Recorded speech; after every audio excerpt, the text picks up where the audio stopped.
Côte d'Ivoire, une grande nation à la croisée des chemins. La politique et la République autrement. Oui, très cher pays, une autre étape de ta marche vers ta destinée certaine va s'ouvrir très bientôt.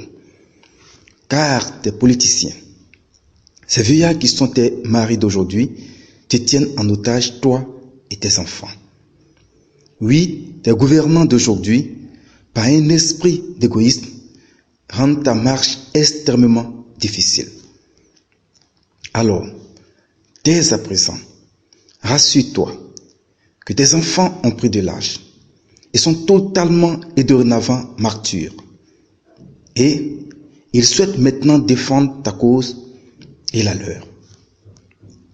Désormais, aucune question te concernant ne sera tabou, ou la chasse gardée d'une personne ou d'un groupement de personnes.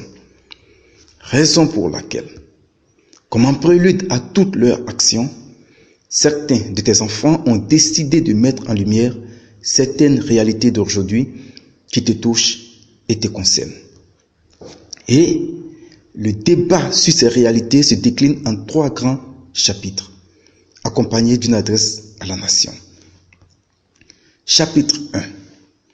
Une autre révolution où la jeunesse qui souhaite prendre son destin en main. Chapitre 2. Allons au RHDP où préparons la guerre de demain. Chapitre 3. Allons à la nouvelle constitution ou à la dernière république jusqu'au changement des temps. Chapitre 4. L'adresse des auteurs à la nation et au président de la République. Côte d'Ivoire, une grande nation à la croisée des chemins. La politique et la République autrement. Celui-ci est le premier d'une série de 4 chapitres à écouter. Chapitre 1. Une autre révolution où la jeunesse qui souhaite prendre son destin en main. Avant son élection de 2010, le président Ouattara a promis faire de la Côte d'Ivoire un pays émergent à l'horizon 2020. Nous le voyons au travail et nous savons tous qu'il a le mérite de tenir toutes ses promesses. Seulement, que technocrate qu'il est, il a omis une grande parenthèse de la marche vers l'émergence, sa jeunesse. Ouattara croit que résoudre la situation de la jeunesse, c'est lui procurer du travail et lui assurer une condition sociale meilleure. Nous disons que c'est une offre intéressante mais insuffisante. Car c'est là son droit à cette jeunesse. Elle aussi a des droits. Et toi, en tant que père de la nation, il est également de ton devoir de lui procurer ses droits. Donc, offre insuffisante. Cette jeunesse a aussi des devoirs envers son pays. Et voici ce que vous avez mis en oubli. Cette jeunesse ne veut plus se faire dicter. Elle ne veut plus de la théorie de la convergence forcée dans la même direction. Elle ne veut plus être la grande muette qui applique toute votre prise de décision. Elle souhaite aussi avoir son mot à dire dans la grande marche vers l'émergence. Il est vrai que la jeunesse née de vous, les politiciens, se met en ordre rangé, en appliquant toutes vos résolutions sans dire mot. Elle sait que c'est seulement, oui, et seulement de cette manière qu'on arrive au poste de ministre, de député, de maire, de gouverneur ou même de PCA. Raison pour laquelle cette jeunesse demeure nulle sur toute la ligne.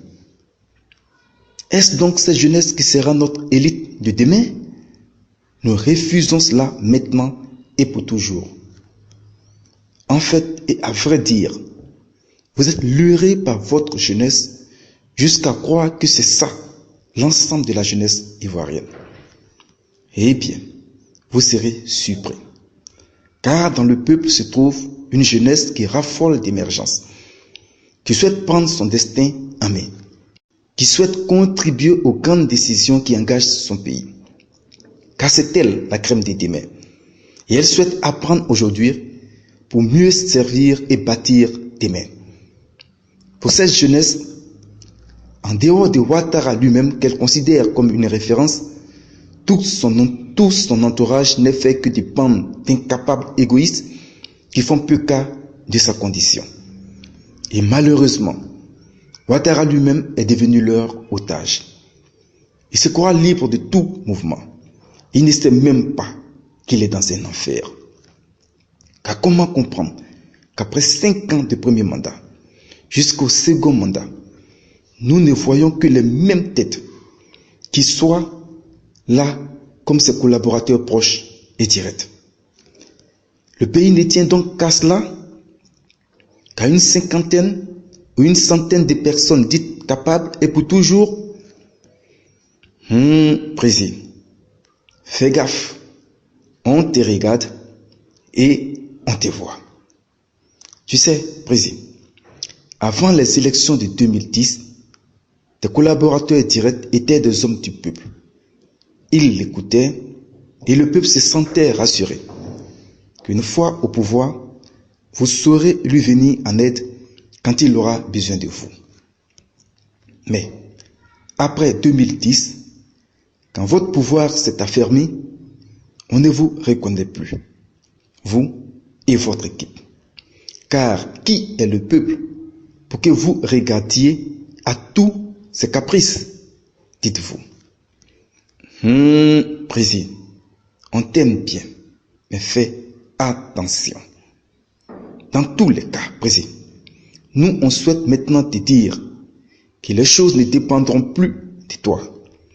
Que tu veuilles ou que tu ne veuilles pas, cette jeunesse a décidé de prendre son destin en main. Et ceci n'est qu'un avertissement. On n'ira pas à l'émergence sans nous et sans prendre en compte notre point de vue.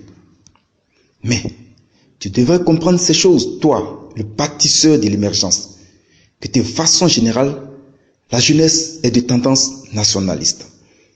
Gbagbo l'avait bien compris et il a pu s'aimer dans une grande partie de cette jeunesse une pensée nationaliste tellement forte que c'est des choses qui ne se ôtent pas comme par un coup de baguette magique.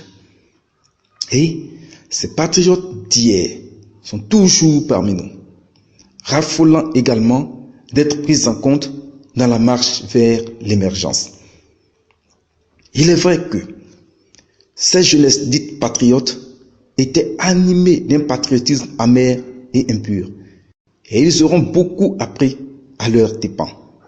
Mais était-ce la raison de les museler? Car le patriotisme amer et impur est un amour effréné pour sa patrie, qui souhaite qu'on se renferme sur soi et créant ainsi les conditions de son autodestruction. Une fois de plus, ils en ont beaucoup appris à leurs dépens. Mais plutôt, il faut mener cette jeunesse vers un patriotisme pur et noble dont nous sommes animés à ces jours. Car le patriotisme dit pur et noble consiste par amour pour son pays à faire promouvoir ses capacités internes. Nous parlons pour un homme comme pour un pays. Ensuite, à stabiliser et préserver les acquis. Et enfin, à exporter son savoir-faire. Et cela, une fois de plus, ne se fera pas sans la jeunesse. Président, la jeunesse bouillonne de l'intérieur et elle souhaite entièrement participer au destin de sa patrie.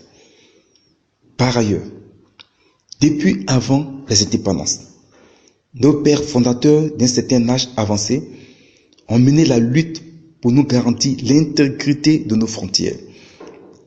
On parle de première révolution qui nous a amenés à l'indépendance politique. Après quoi, le pays a fait la guerre civile de 2002 à 2011, une guerre que d'aucuns qualifieraient de révolution. Car cette seconde révolution a été entièrement menée de bout en bout par des jeunes majoritairement d'à peine la trentaine, même s'il est vrai qu'ils étaient soutenus dans l'ombre par des personnes d'un certain âge avancé. Mais cette troisième et dernière révolution sera menée à 100% par la jeunesse. Et cette révolution doit aboutir à une indépendance économique et totale de toute la Côte d'Ivoire. Président, cette jeunesse émergente ne sort pas de la jeunesse qui t'entoure, mais vient du peuple. Tu auras tendance à croire qu'elle te combat et tu vas vouloir la museler. Mais attention, prends garde à toi, car nul, même s'il le veut, ne peut couvrir le soleil avec la paume de sa main.